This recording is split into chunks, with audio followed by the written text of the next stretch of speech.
warahmatullahi wabarakatuh. Perkenalkan saya Rasti Lestari. Saya perwakilan dari kelompok 2 akan membacakan hasil diskusi kami yang berjudul pendekatan penyusunan anggaran yang beranggota Amizola, Khalifia Fatra, Diva Amabel, Rasti Lestari, dan Sasa Diva Mareni. Materi pertama yang akan dibacakan oleh kepada Olive, dipersilakan.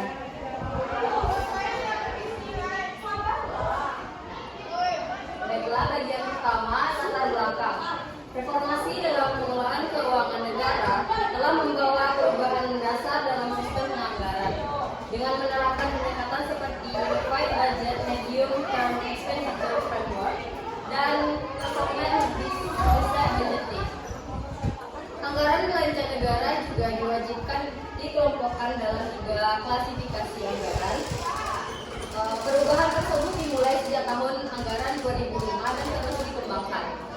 Namun masih diperlukan penyempurnaan dalam sistem penganggaran untuk memastikan penyusunan anggaran berjalan dengan baik dan berkualitas.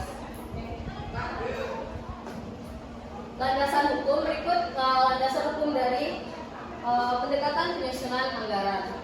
Peraturan perundang-undangan utama yang dimaksud dengan peraturan perundang-undangan utama adalah peraturan perundang-undangan yang secara langsung berhubungan dengan penyusunan RKA-KL.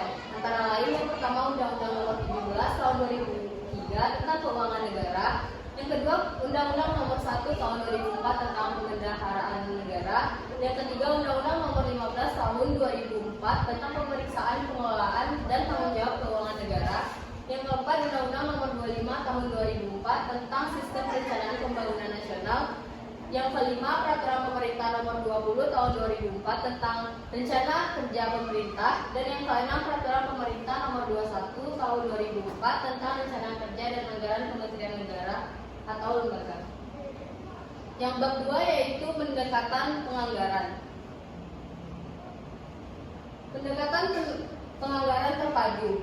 Penganggaran terpadu merupakan unsur yang paling mendasar bagi pelaksanaan elemen reformasi penganggaran lainnya, yaitu PBK dan KPJM.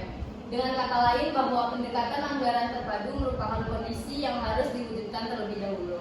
Penyusunan anggaran terpadu dilakukan dengan mengintegrasikan seluruh proses perencanaan dan penganggaran di lingkungan KL untuk menghasilkan dokumen RKA-KL dengan klasifikasi anggaran menurut organisasi, fungsi, program, kegiatan, dan jenis belanja.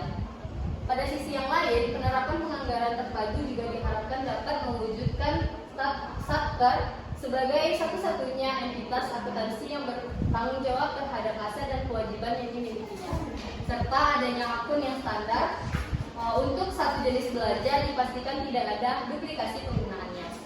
Next. Yang kedua ada pendekatan penganggaran berbasis kinerja atau PBK. PBK merupakan penyusunan anggaran yang dilakukan dengan memperhatikan keterkaitan antara pendanaan dengan keluaran dan hasil yang diharapkan, termasuk efisiensi dalam pencapaian hasil dan keluaran tersebut. Penyusunan anggaran tersebut mengacu kepada indikator kinerja, standar biaya, dan evaluasi kinerja. Secara lebih rinci, maksud dan tujuan PBK adalah yang pertama mengutamakan upaya pencapaian hasil kinerja, yang kedua disusun berdasarkan sasaran tertentu yang hendak dicapai dalam 1 tahun anggaran. Indikator kinerja yang digunakan baik pada tingkat program atau kegiatan dalam penerapan PBK dapat dibagi dalam yang pertama input indikator yang untuk melaporkan jumlah sumber daya yang digunakan untuk menjalankan suatu kegiatan atau program. Yang kedua output indikator yang dimaksudkan adalah melaporkan unit barang atau jasa yang dihasilkan suatu kegiatan atau program. Yang ketiga outcome yang dimaksudkan itu untuk melaporkan hasil termasuk kualitas pelayanan. Next. Yang ketiga ada pendekatan pengeluaran jangka menengah atau KPJM. KPJM adalah pendekatan penganggaran berdasarkan kebijakan dengan mengambil keputusan menimbulkan implikasi anggaran dalam jangka waktu lebih dari 1 tahun anggaran. Secara umum, penyusunan KPJM yang komprehensif memerlukan suatu tahap proses penyusunan perencanaan jangka menengah, meliputi yang A. Penyusunan proyeksi rencana kerangka ekonomi makro untuk jangka menengah, B. Penyusunan dengan proyeksi rencana atau target fiskal jangka menengah. Yang C, rencana kerangka anggaran jangka menengah yang menghasilkan pagu total belanja pemerintah. Yang D, pendistribusian total pagu belanja jangka menengah ke masing-masing KL. E, penjabaran pengeluaran jangka menengah masing-masing KL ke masing-masing program dan kegiatan berdasarkan indikasi pagu jangka menengah yang telah ditetapkan. Sekian, terima kasih. Saya kembalikan kepada moderator. Baiklah, materi selanjutnya yang akan dibacakan oleh Salsa, kepada Salsa dipersilakan. Baik, di sini saya akan menyampaikan yaitu tentang materi penganggaran berbasis kinerja. Penganggaran berbasis kinerja atau PBK merupakan suatu pendekatan dalam sistem penganggaran yang memperhatikan keterkaitan antara pendanaan dengan output atau keluaran dan outcome atau hasil yang diharapkan serta memperhatikan efisiensi dalam pencapaian hasil dan keluaran tersebut. Sesuai dengan rumusan pengertian anggaran berbasis kinerja tersebut, maka frase memperhatikan hasil yang diharapkan, baik outcome maupun output, berkaitan dengan perumusan tujuan terlebih dahulu, baru kemudian kebutuhan biayanya. Perumusan tujuan ditetapkan terlebih dahulu oleh pemerintah melalui dokumen RKP yang berisikan prioritas pembangunan beserta kegiatan-kegiatan yang akan dilaksanakan. Hasil yang diharapkan adalah national outcome, sebagaimana amanat Undang-Undang Dasar. Program menghasilkan outcome untuk mendukung pencapaian national outcome. Sedangkan kegiatan menghasilkan output yang mendukung pencapaian outcome program. Setelah tujuan tersebut dirumuskan pada berbagai tingkatan organisasi K atau L, barulah dapat dihitung kebutuhan alokasi anggarannya untuk pencapaian tujuan dimaksud. Next. Selanjutnya, berdasarkan kerangka penganggaran berbasis kinerja secara penerapan PBK dapat dibedakan dalam dua tingkatan, yaitu penerapan PBK tingkat nasional dan penerapan PBK tingkat KL sebagaimana uraian di bawah ini. Next.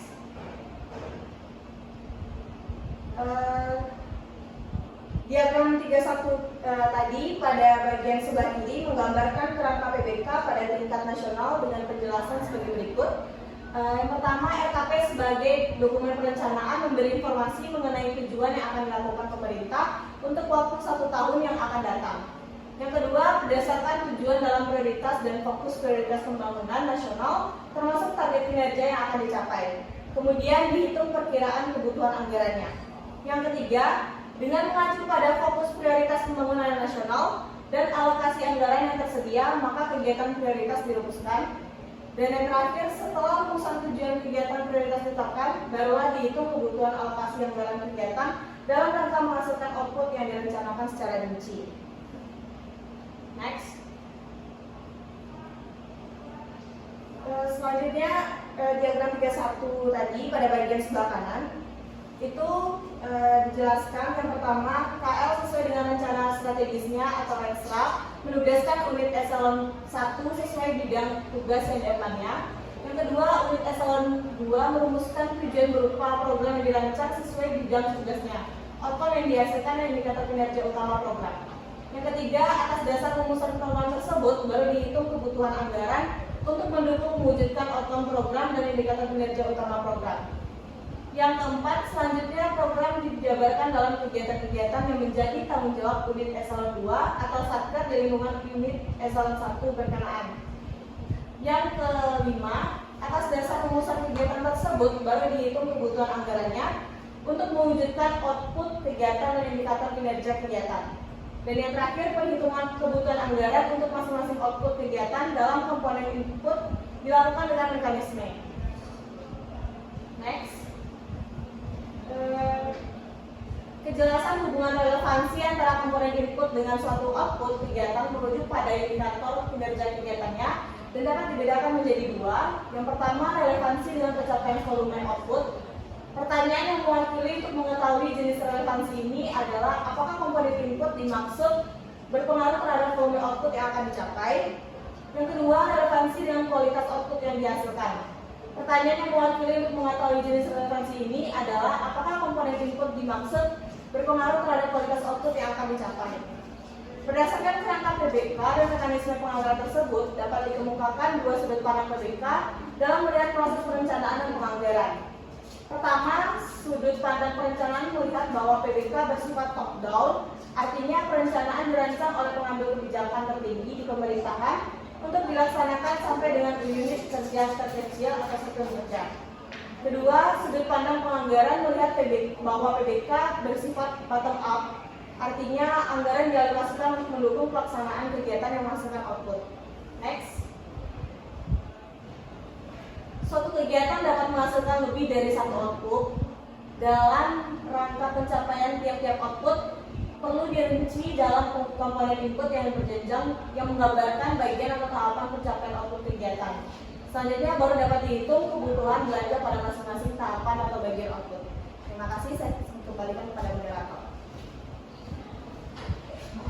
Baiklah, materi selanjutnya yang akan dibacakan oleh Diva. Kepada Diva dipersilakan.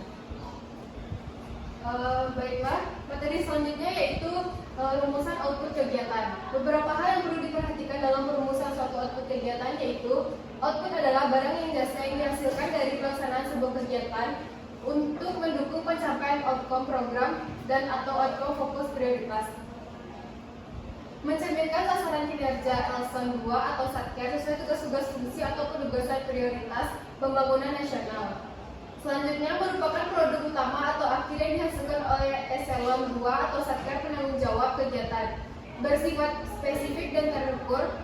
Untuk kegiatan fungsional sebagai besar, output yang dihasilkan berupa regulasi sesuai tugas-tugas S2 atau Satker.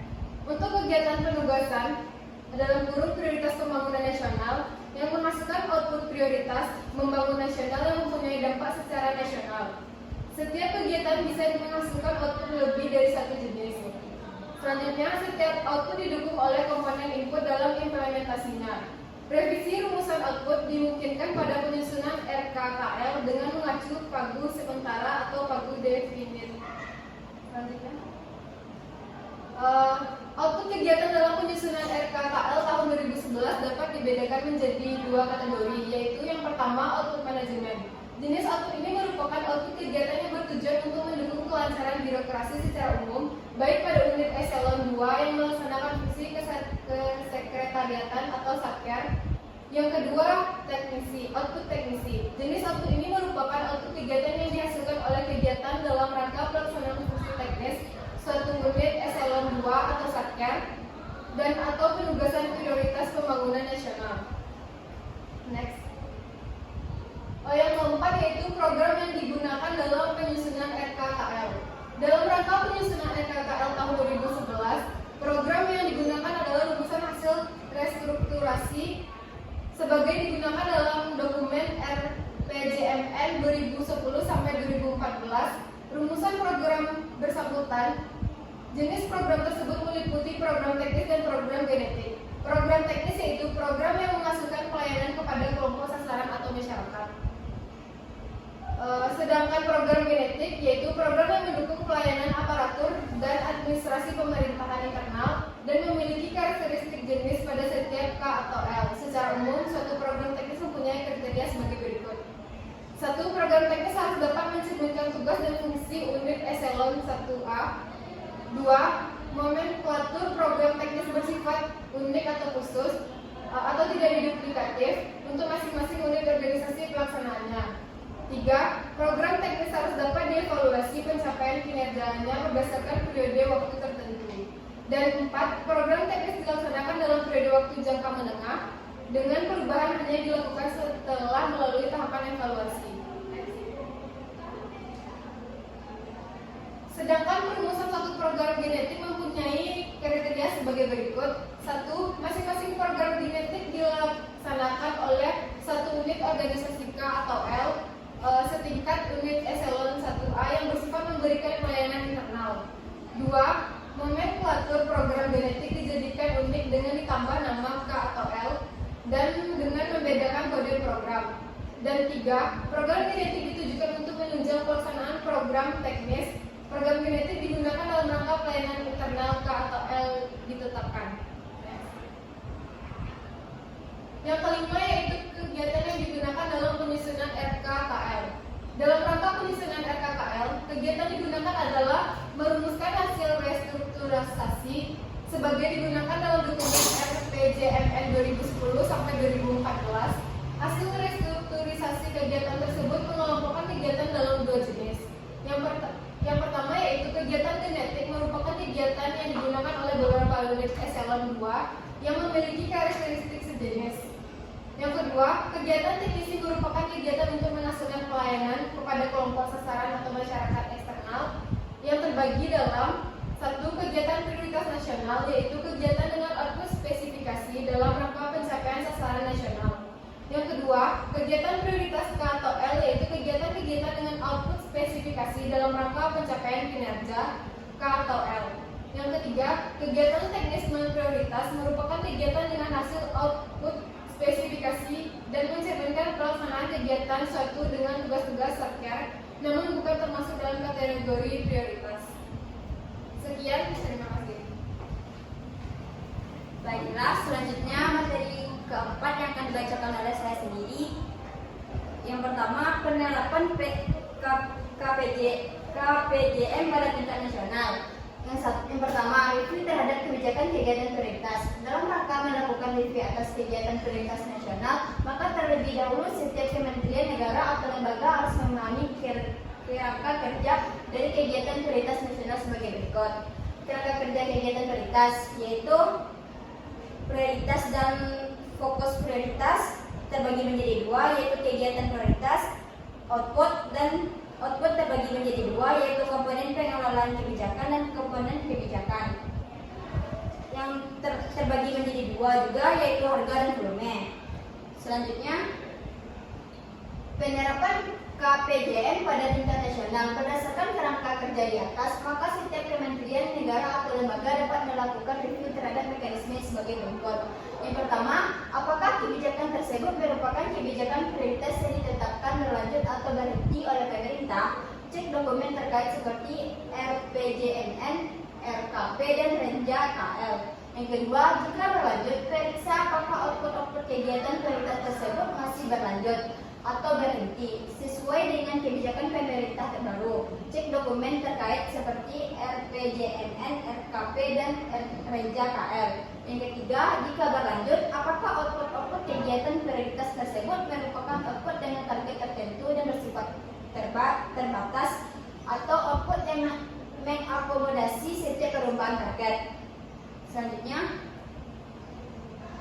keempat, periksa komponen input, output sebagai berikut. Yang pertama, periksa komponen input, output terkait apakah berlanjut atau berhenti. Yang kedua, jika komponen input berlanjut, periksa komponen input, output terkait baik komponen input kebijakan maupun komponen input pendukung kebijakan. Yang ketiga, periksa komponen input pendukung kebijakan apakah berharga tetap atau dapat disesuaikan dengan harga real berdasarkan besaran indeks inflasi yang ditetapkan oleh pemerintah. Yang keempat, periksa komponen input kebijakan apakah harga tetap atau dapat disesuaikan berdasarkan keputusan pemerintah. Yang kelima, jika telah melakukan review sesuai dengan karakteristik output dan komponen input pada poin tersebut, dilakukan penyesuaian perhitungan terhadap alokasi hasil, yaitu dengan yang pertama, melakukan indikasi dengan menggunakan indeks inflasi bagi komponen-komponen yang mendukung pencapaian output yang ditetapkan oleh pemerintah perlu disesuaikan dengan harga real. Yang kedua, melakukan perhitungan komponen-komponen yang mendukung pencapaian output kebijakan yang ditetapkan oleh pemerintah berharga tetap. Hal-hal yang perlu diperhatikan dalam melakukan review. Pertama, output prioritas terbagi dua, yaitu output prioritas dan output prioritas. Yang kedua, output kegiatan prioritas nasional terbagi dua, yaitu komponen input biaya kebijakan dan komponen input biaya pendukung kebijakan. Yang ketiga, struktur pencapaian output. Yang keempat, komponen input kebijakan. Yang kelima, komponen input pendukung kebijakan. Dan yang keenam, contoh output pemberian raskin dan output pemberian BOS. Lanjut, next. Yang ketujuh, perhitungan perakiraan maju sebagai pagu indikasi awal tahun anggaran berikutnya harus memperhatikan. Yang kedelapan, rumus umum indikasi. Yang pertama, parameter tetap maka rumus indeks adalah 1 tambah 1 dikali n% per n. N adalah nilai asumsi yang dipergunakan. N adalah tahun keperkiraan maju yang dihitung. Yang kedua, parameter berubah, maka rumus indikasi adalah 1 ditambah 1 dalam kurung 1 dikali N baru per 1 ditambah 1 dikali N lama. N baru adalah nilai asumsi baru yang dipergunakan. N lama adalah nilai asumsi lama yang dipergunakan. N adalah tahun keperkiraan maju yang dihitung. Next. 2. Tata cara penghitungan proyeksi perkiraan maju. Secara umum, prosedur perhitungan biaya kebijakan atau output kebijakan prioritas adalah menggunakan rumus, yaitu harga kali kuantitas. Sementara tata cara penghitungan perkiraan majunya dibedakan menjadi 2, yaitu metodologi. Tata cara menghitung perkiraan maju awal yaitu output prioritas sama dengan komponen kebijakan ditambah komponen pendukung kebijakan. Komponen kebijakan sama dengan harga dikali kuantitas dikali indeks kumulatif. Yang kedua, komponen pendukung kebijakan sama dengan harga dikali kuantitas kali indeks kumulatif. Yang kedua, tata cara perbarui perakiraan maju. Untuk melakukan penyesuaian parameter non-ekonomi atas perhitungan alokasi pendanaan dengan model pembiayaan kegiatan prioritas nasional menggunakan formula sebagai berikut. Yang pertama, A. Penyesuaian perhitungan alokasi kegiatan prioritas nasional karena perubahan kebijakan, yaitu output prioritas sama dengan komponen kebijakan ditambah komponen pendukung kebijakan. Komponen kebijakan sama dengan harga dikali kuantitas baru. Komponen pendukung kebijakan sama dengan harga dikali kuantitas dikali indeks kumulatif. Yang B. Penyesuaian perhitungan alokasi kegiatan prioritas nasional karena perubahan kebijakan dan dalam kebijakan tersebut ditetapkan mengikuti perubahan harga, yaitu output prioritas sama dengan komponen kebijakan ditambah komponen pendukung kebijakan. Komponen kebijakan sama dengan harga dikali kuantitas baru dikali indeks kumulatif. Komponen pendukung kebijakan harga dikali kuantitas dikali indeks kumulatif. Next. Baiklah, materi selanjutnya yang akan dibacakan oleh Ami, kepada Ami dipersilakan. Selanjutnya, penerapan KPJM pada tingkat kementerian negara atau lembaga. 1. Review terhadap kejelasan program atau kegiatan dalam rangka melakukan review atas kegiatan teknis fungsional, maka terlebih dahulu setiap kementerian negara atau lembaga harus memahami kerangka kerja dari kegiatan teknis fungsional sebagai berikut. Kerangka kerja program kegiatan teknis fungsional, outcome program terbagi 2, kegiatan teknis fungsional dan kegiatan teknis fungsional. Output terbagi 2, komponen utama dan komponen pendukung. 2 terbagi 2, harga dan volume. Berdasarkan kerangka kerja di atas, maka setiap kementerian negara atau lembaga dapat melakukan review dengan mekanisme sebagai berikut. 1. Apakah program atau kegiatan tersebut merupakan program atau kegiatan yang ditetapkan, berlanjut atau berhenti oleh kementerian negara atau lembaga. Cek dokumen terkait seperti Renstra, KL, dan Renja KL. 2. Jika berlanjut, periksa apakah output kegiatan teknik fungsional tersebut masih berlanjut atau berhenti sesuai dengan prioritas kementerian negara atau lembaga yang terbaru. Cek dokumen terkait seperti Renstra, KL, dan Renja KL. 3. Jika berlanjut, apakah output kegiatan teknis fungsional tersebut merupakan output dengan target tertentu dan bersifat terbatas, atau output yang mengakomodasi setiap perubahan target layanan. Cek dokumen terkait. 4. Periksa komponen input jika telah melakukan review sesuai dengan karakteristik output dan komponen input pada poin 4 lakukan. Selanjutnya, hal-hal yang perlu diperhatikan dalam melakukan review. Output 1. Output teknis fungsional merupakan output yang dihasilkan dari kegiatan teknis fungsional yang dituangkan dalam Renstra KL 2010 sampai 2014 dan Range KL yang ditetapkan setiap tahun oleh setiap KL. Terbagi dua, output teknis fungsional dan output prioritas BHI. Dua, output kegiatan teknis fungsional terbagi dua, komponen input utama layanan dan komponen input pendukung layanan. 3. Struktur pencapaian output. 4. Komponen input utama layanan. 5. Komponen input pendukung layanan. 6. Contoh output dokumen kerjasama penempatan TKI di luar negeri. Output varietas unggul terhadap hama. 7. Perhitungan perakhiran maju sebagai panggul indikasi awal tahun anggaran berikutnya. 8. Rumus umum indikasi parameter tetap, maka rumus indeks adalah 1 tambah dalam kurung 1 kali n persen tutup kurung n. N adalah nilai asumsi yang digunakan. N adalah tahun perakiraan maju yang dihitung. 2. Tata cara perhitungan proyeksi perakiraan maju. Secara umum, prosedur menghitung output kegiatan teknis fungsional adalah menggunakan rumus umum, yaitu harga kali kuantitas. Sementara tata cara perhitungan perakiraan majunya dibedakan menjadi dua metodologi, yaitu tata cara menghitung perakiraan maju awal. Output sama dengan komponen utama tambah komponen pendukung. Komponen utama sama dengan harga kali kuantitas kali indeks kumulatif. Komponen pendukung sama dengan harga kali kuantitas kali indeks kumulatif.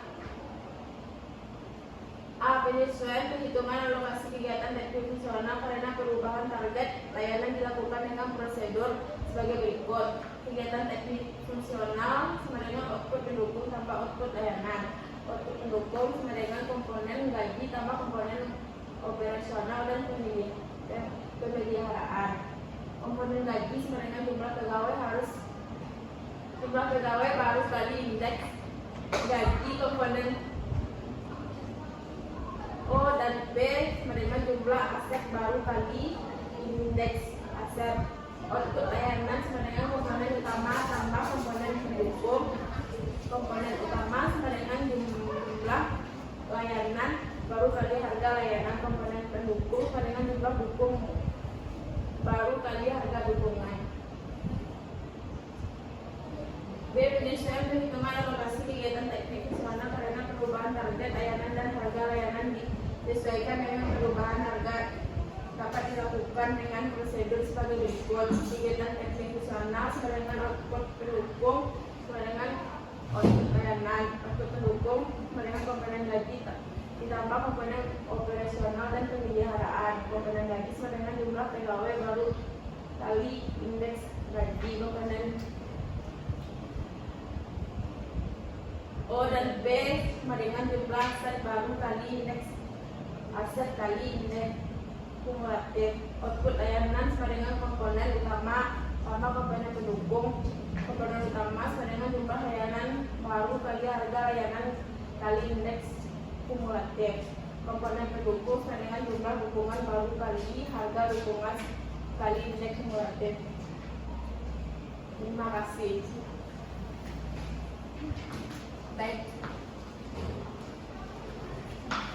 Baiklah, sekian dari presentasi kami. Jika ada kesalahan, tolong dimaafkan. Assalamualaikum warahmatullahi wabarakatuh.